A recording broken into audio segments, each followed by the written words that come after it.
So the question we get a lot is, what is shaken baby syndrome and why are we taking shaken baby syndrome and abusive head trauma? So abusive head trauma is more of an an umbrella term. It means any form of severe physical in a child abuse that results in a head injury. So that could be shaken alone or shaken with impact as well. So abusive head trauma is an injury to the skull itself and the contents within that skull due to that trauma, that shaking or that blunt impact. And shaken baby syndrome, abusive head trauma is still a leading cause of mortality in infants due to physical abuse. So it's a significantly damaging form of abuse. So as Dr. Block was mentioning, the shaking mechanisms that result in abusive head trauma are very complex. There's a lot of factors that come into that. First, the head size. The head is a lot bigger in an infant compared to the rest of the body, and they're supported by weak neck muscles. Additionally, the brain is still only partially myelinated at this early stage. So that means it contains an increased water, resulting kind of in that soft gelatinous organ still. And that's really susceptible to distortion. And the white and gray matter, they differ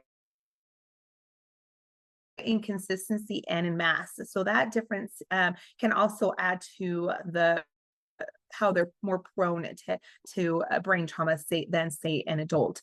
And as he mentioned too, the skull is still connected by those loosely curved plates. Those aren't fused together yet. And they're fused by very soft membranes. So that has a lot to do with the injuries as well. So when you shake a baby, there is a rapid acceleration and deceleration movement in that brain. I'll show you a clip here in just a second. So those that the structure of the brain, the skull, they'll move at different speeds in different locations. So those veins that are anchoring everything together, they're starting to tear, they'll stretch, and it's all due to that rotational movement. And then that actually leads to a lot of bleeding. We'll see when those vessels and those veins will break, there'll be a culmination of blood in different areas under the dura or under the arachnoid layers of the membranes covering the brain. And we'll go further again into this, but there's some other potential injuries like subdural hemorrhages, subarachnoid hemorrhages, and retinal hemorrhages. So as I mentioned, this is a clip. As you can see, the head's going to go back kind of in a whip-like motion, almost in a figure eight. And it's that violent back and forth. A couple of other factors I haven't mentioned is the person that's doing the shaking is much bigger and stronger than the infant. So that force is going to be very, very violent. And then this is the image of the brain, kind of some of the injuries I was talking about. As you can see, those bridging vessels up there, those blue, they start moving in opposite directions. And that's when you're going to cause a lot of those issues, that breaking, those hemorrhages, and some of the edemas. You can see here as that brain bleeds, you're actually going to get swelling as well in that brain. So, and then as I mentioned, retinal hemorrhages is also something that you'll see in a case of shaken baby syndrome, abusive head trauma. This animation kind of shows you those mechanical stresses caused by the shaking. It causes damages both inside the eye and around the optic nerve and muscles. So the rapid acceleration, deceleration we've been talking about also causes the retina to tear. And this produces different kinds of bleeding or hemorrhages, as you'll hear, both in the back and in the front of the eye.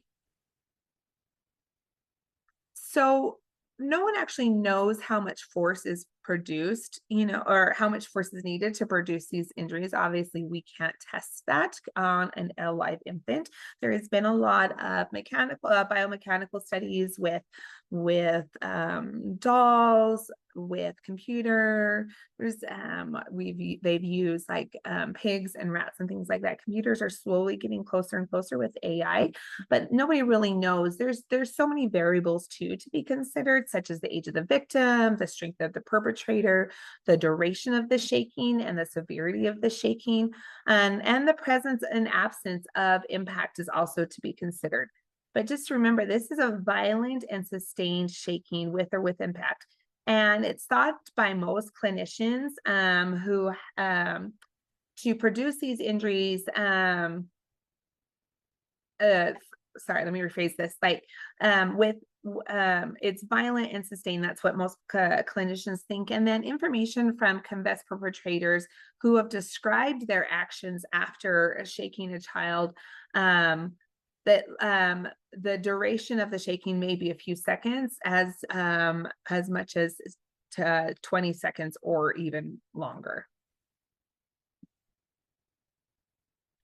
So some of the injuries that also come with it, like I've mentioned, some of the injuries that happen in the brain, but they'll actually be fractures if it is a blunt, if there's a blunt object involved with that. You'll see fractures in the skull. We've talked about the eye injuries, but you'll also see bruising along different parts of the body. You'll see fractures that can be in the ribs and the long bone, like your femur and leg, in the leg bone, and then frenular tears. That's the little part that connects your lip to your gums, that will sometimes be torn or have contusions on it as well.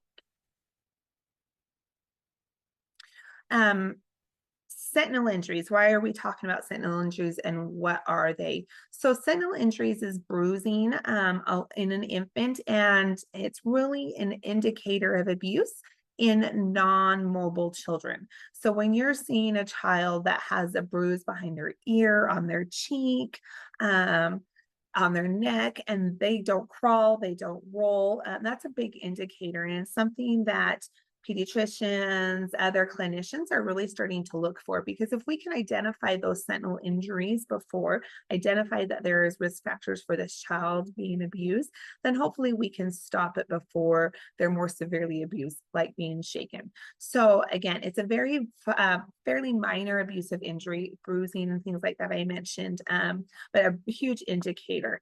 So about over 27% of abused infants have had previous sentinel injuries.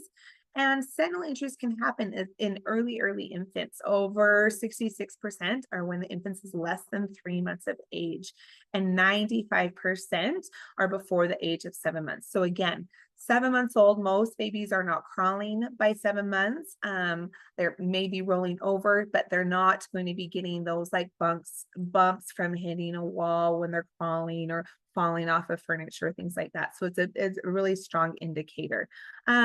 But then it's also important to know, as I said, they're just barely starting to talk about. So doctors are only reporting that they're only aware of sentinel injuries in about 41% of these cases.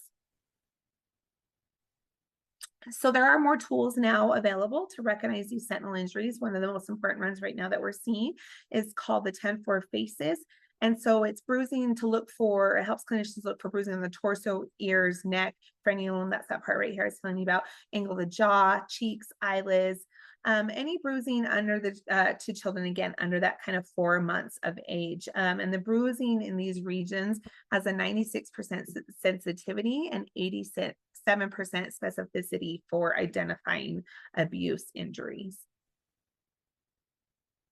When a child is shaken, there's a couple of different things to look for. So milder signs are going to be a decreased appetite, they're lethargic, they have a lower level of consciousness, they may vomit, irritability, trouble sleeping. Some of the severe signs right away are they're going to be unable to make sounds or follow movement, they're going to have problems breathing, or they'll be even turning blue, seizures, unable to suck or swallow, they may be unconscious or unresponsive. So with all of those injuries, there's a lot of consequences that will come with that. If the child survives, because they do pass away from their injuries, they may have cognitive disabilities, physical disabilities. Over 80% of survivors have visual disabilities or blindness, hearing loss, speech disabilities, cerebral palsy, chronic seizures, and even behavior disorders. So one thing that we actually get a lot of questions about, which is great because we really encourage people making sure that they're being careful with the children or children that they're caring for, is, you know, what does and does not cause shaken baby syndrome. So like bouncing your baby on a knee won't cause it, tossing the baby in air, jogging or bicycling with your baby, even falls off the couch or other low-lying furniture, sudden stops in their car, burping your baby. It's a very violent whiplash motion. So it's similar to if a high-speed motor vehicle accident. So little bounces on your knee is not going to cause the same damage that shaking causes.